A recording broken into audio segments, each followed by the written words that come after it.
Well, my main job, I'm the sound and lighting engineer, which involves lighting for the show. And of course, we haven't got a band, we're on tapes. So I'm in charge of the tapes, the music for the show. That's my main job. But of course, I'm one of the sons. I have to help my brother with the transport end. If he's away getting parts, I have to look after the animals. I do the winches for the tent. We're on electric winches, that's my job. On the build-up, we set the transport when we pull in. There's always something to be done.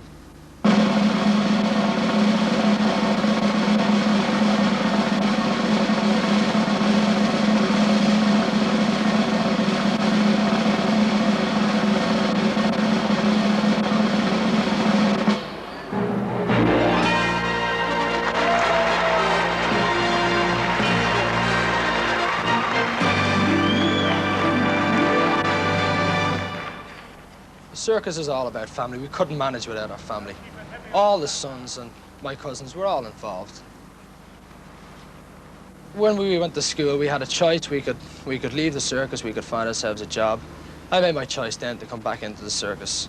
I enjoy it. When you get inside, the clowns are in, you hear the kids roar. What more can you ask for? The enjoyment of the kids.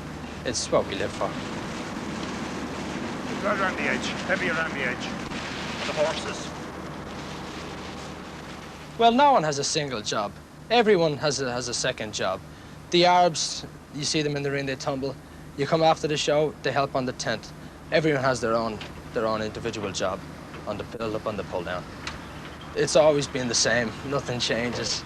They know they have to work. It's harder than a 9-to-5 job. When they don't just finish in the ring and go back home and it's finished. They take off their costumes, the working clothes come on. They just have to come out and graft with everyone else. They accept that it's a way of life. It's the same for everyone.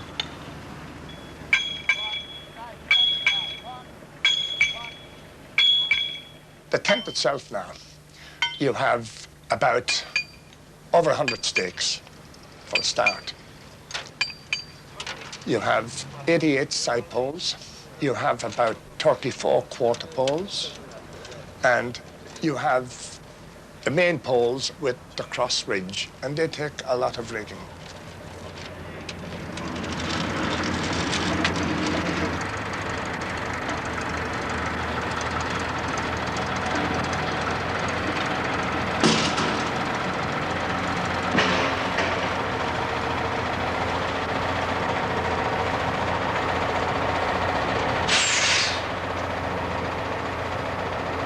Compared to the two-pole tent, you have about 3 times the work because you have a lot of more guys. More guys mean more stakes and more rigging takes more time. So you're adding about 2 hours on to your time in the difference between a two-pole tent and a continental 4-pole tent. But in the end, you can go to bed at night and sleep comfortably because you know it's there.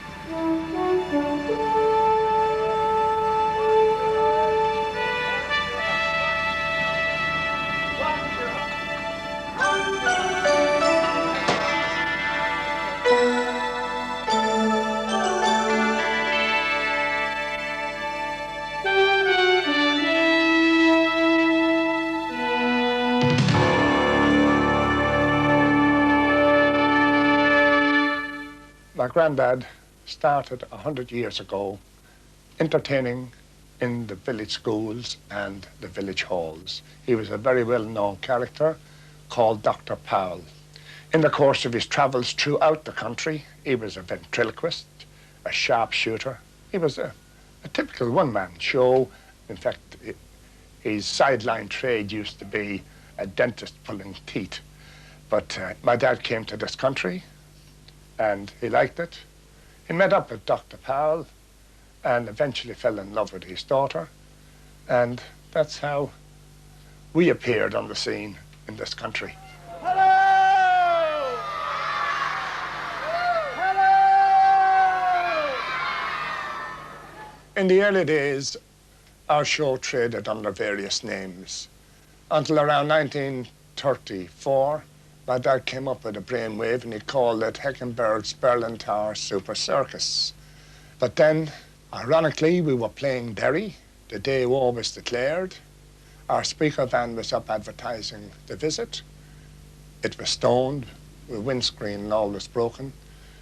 My dad decided we just packed up, moved out through Black Line over the border, and we rechristened the show to Edward Fossetts and Sons Super Circus.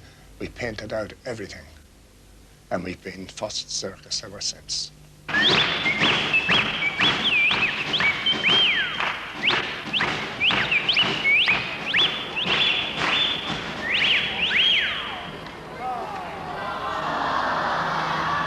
Should I get another one?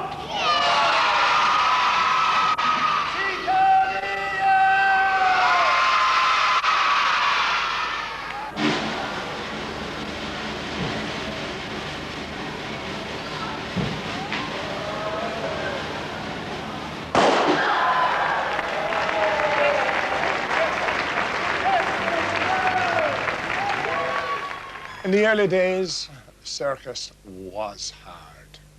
You didn't even know what sleep was half the time. You know, we were talking those times, you had about 120 horses. You done an average of about 3 miles if it was a fairly decent road. But when you got to hilly country, that was reduced considerably. You must remember, if you came to a bad hill, you had to put in an extra horse. And you went up that hill a few yards at a time. And if you had a jibbing horse, what we call a jibber, instead of pulling, he'd be pulling back. And then you really had troubles. And I mean, those days you didn't have the sophisticated air brakes which we have today.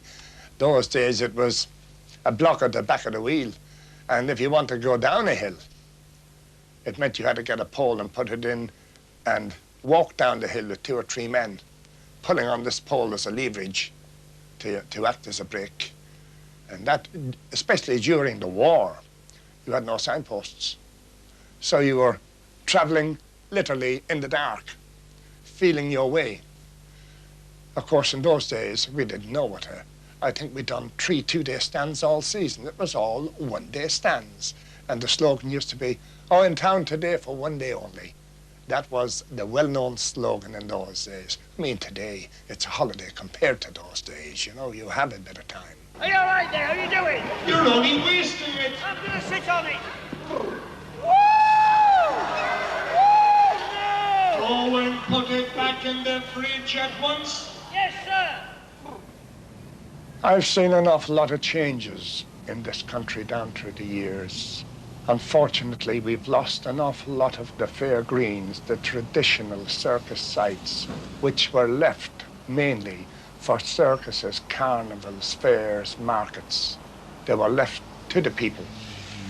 But the councils sold them off to the cattle marts, which means we have to go off and look for alternative sites. And one of our biggest problems today is there's been so much building within the last 20 years that parents are not going to sell children out to the edge of town on a busy main road.